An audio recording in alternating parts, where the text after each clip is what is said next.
प्रिय विद्यार्थियों, आज की इस कक्षा में आप सभी का हार्दिक अभिनंदन।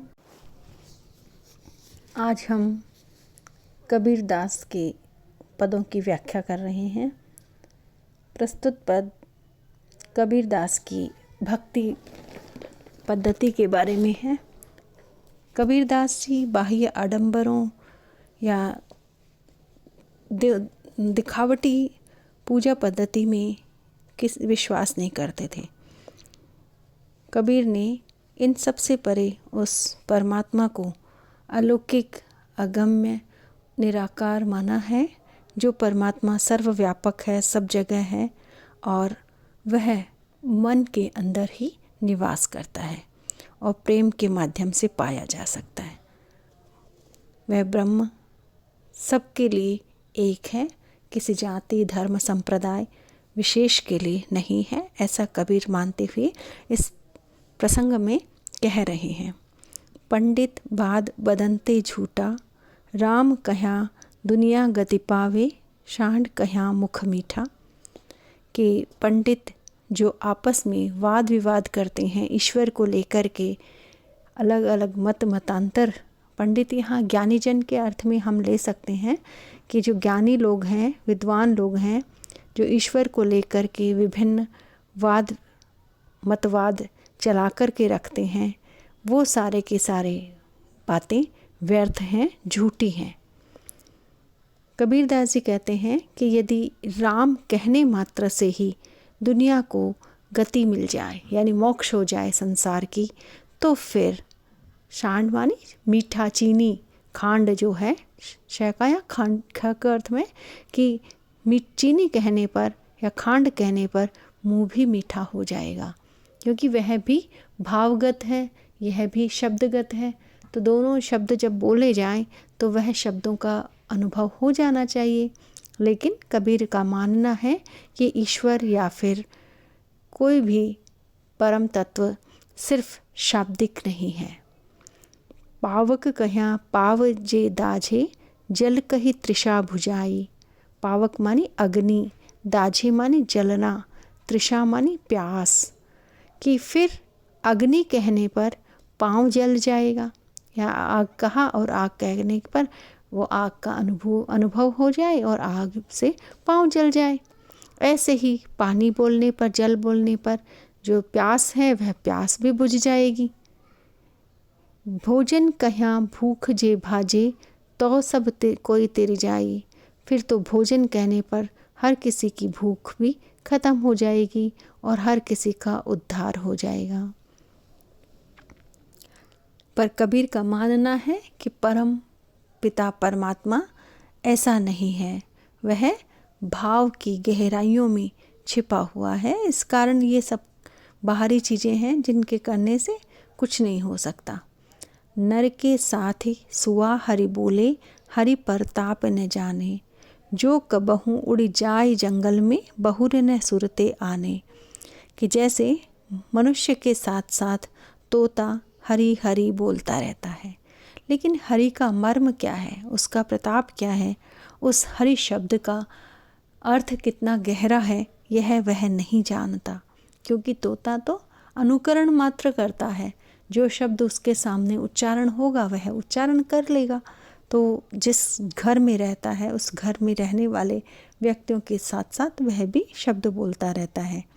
लेकिन वही तोता जब हरि हरि राम राम बोल रहा था और एक दिन उड़ जाता है, जंगल में चला जाता है, तो फिर उसे वह शब्द सुरते मन याद आना, बहुरी मन पुनः, कि पुनः फिर उसे ये सब चीज़ों की याद आती ही नहीं है कि क्या राम था और क्या हरि का नाम था, वो जो बोल रहा था उसे ध्यान ही नहीं आता। उसी तरह यदि भक्ति भावना है, ईश्वर की पूजा है, तो यदि वह दिखावे के लिए की जाए तो वह वातावरण यदि जब दूर हो जाता है तो फिर वह भाव, भक्ति भावना याद ही नहीं आ सकती। साची प्रीति विषय माया सु, हरि भगतनि सुहासी। जो सच्चा प्रेम है वो तो विषय वासनाओं से है। धन, मधुर खाद्य पदार्थ, यानी जो इंद्रियों के जो विषय हैं सबके सब, उन विषयों से तो सच्चा प्रेम है। और जो ईश्वर के भक्त हैं उनका उपहास होता है।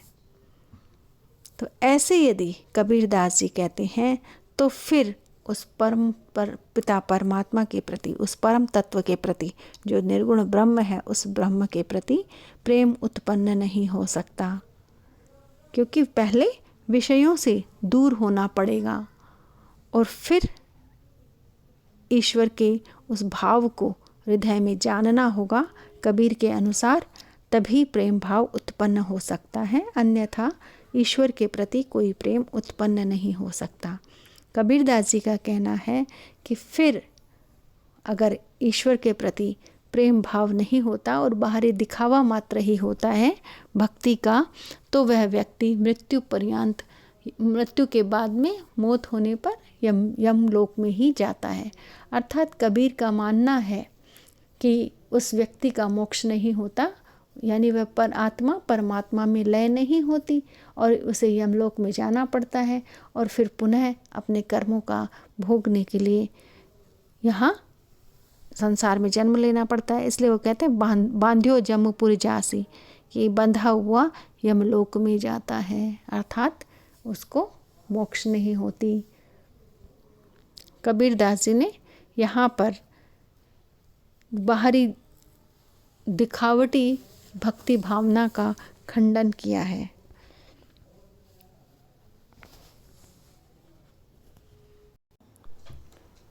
कौन जानेगा जानन हारा, अंबर दी से केता तारा, कौन चतुर ऐसा चित्रन हारा। कबीरदास जी इस पद में उस निराकार निर्गुण ब्रह्म को अगम्य मानते हुए उनका मानना है कि उस परम तत्व को कोई बिरला ही जान सकता है। जाननहारा, जानने वाला जानेगा, जान पाएगा कि वह परम तत्व ब्रह्म जो सर्वव्यापक है, निराकार है, निर्गुण है, उसको कोई जानने वाला ही जान सकता है। अंबर माने आकाश, दी से माने दिखता है कि आकाश में कितने सारे असंख्य तारे दिखाई देते हैं। इतने सारे तारों को बनाने वाला चित्रण, उनका चित्रण करने वाला, उनका निर्माण करने वाला वह चतुर कौन है? वह ब्रह्म, वह निर्गुण ब्रह्म, वह ईश्वर, वह परम तत्व जिसने ये संपूर्ण सृष्टि का, ब्रह्मांड का निर्माण किया है, वह चित्रण करने वाला, वह इन सबको बनाने वाला कौन है? जे तुम देखो सो यहु नाही, यहु पद अगम अगोचर माही। कि जो तुम्हें दिखाई दे रहा है वह ब्रह्म यह सब नहीं है। फिर वह ब्रह्म कौन है, क्या है? यह अगम्य है। यहु पद अगम, यानी वह अगम्य है, वहाँ उसको जाना नहीं जा सकता, और न ही अगोचर दिखाई देना, इन इंद्रियों का विषय भी नहीं है। इन इंद्रियों के द्वारा उसे जाना भी नहीं जा सकता है, उसको देखा भी नहीं जा सकता। यानी उस पर ब्रह्म को इन सब से तीत माना गया, परे माना गया है, इनसे अलग है वह ब्रह्म। तीन हाथ एक अर्धाई, ऐसा अंबर चीनो रे भाई। कबीरदास जी कहते हैं 3 हाथ और 1 आधा, यानी इतनी दूरी पर एक आकाश है। हे संत सज्जनों, हे साधु भाइयों, उस आकाश को पहचानो। चीनो माने जानो, उसको पहचानो। कहे कबीर जे अंबर जाने, ताही सु मेरा मन माने। कबीरदास जी कहते हैं कि जिसने इस आकाश को जान लिया, जो 3 हाथ और आधे हाथ के बाद है, यह आकाश जिसको जानना बहुत ही मुश्किल है, जिसने इस आकाश को जान लिया है उसी को मेरा मन मानता है।